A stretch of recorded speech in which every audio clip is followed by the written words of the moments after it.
You'll never forget the first time I was taken to a pick-your-own fruit farm, picking beautifully ripe strawberries that tasted unlike any others I'd ever eaten before. Every summer I try to source the tastiest strawberries I can, and if I ever pass a pick-your-own I just have to go in. Laden with the best strawberries I can find, I head home with only one thing on my mind: strawberry tart.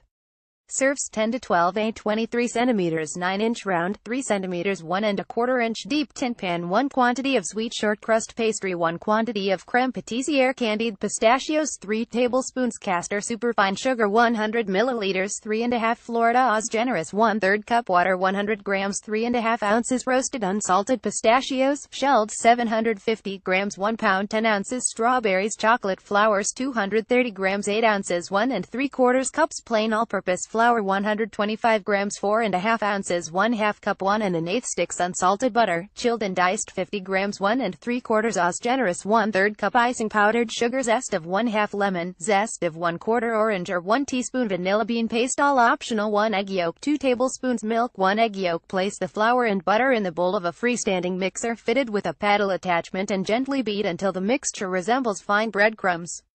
Add the icing, powdered sugar and any flavorings, if using, and mix through.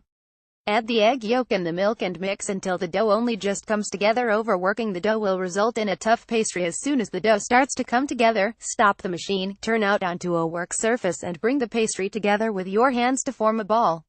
Push down, flattening the dough out to a thickness of about 1 centimeter 1/2 inch. This will ease the rolling out process later on.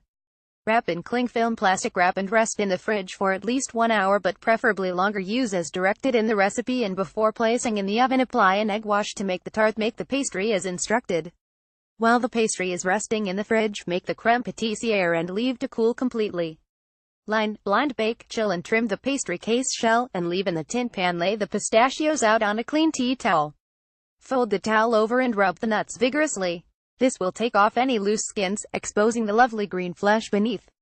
Pick out the nuts and set aside, discarding the skins to candy the pistachios. Add the sugar to a small frying pan skillet and add the water. Stir to dissolve the sugar and heat through for 2 to 3 minutes until you have a syrupy consistency. Add the nuts to the pan and stir around to coat in the sugar syrup. Keep stirring until the sugar crystallizes. It will start to cling to the nuts, going lumpy and turning white. Pour the candied nuts onto non-stick baking paper or a silicone mat and leave to cool. Crush them to a fine crumb, using a rolling pin or similar. Wash and prepare the strawberries, checking each berry as you do so. If any are bruised, set aside for another use. Slice off the leaves, being careful not to take too much of the flesh. Group the strawberries together in size order. Quarter each strawberry vertically, keeping them in the size groups. Give the crème pâtissière a good whisking so it is smooth and spoonable.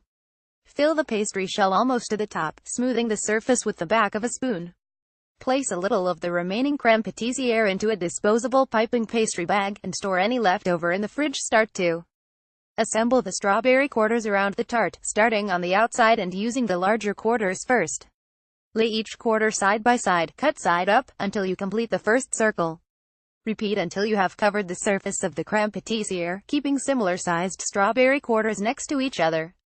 Pipe a little of the crème pâtissière around the edge of the tart and top with some of the crushed pistachios. Spoon a little of the crushed nuts in and around the tart too, then pipe some dots of crème pâtissière around the tart to create a contrast in color.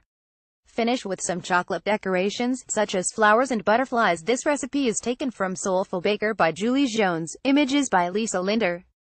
Published by Jackie Small, out the 21st of September. Like us on Facebook and follow us on Twitter for more recipes. Enjoyed this story? Share it.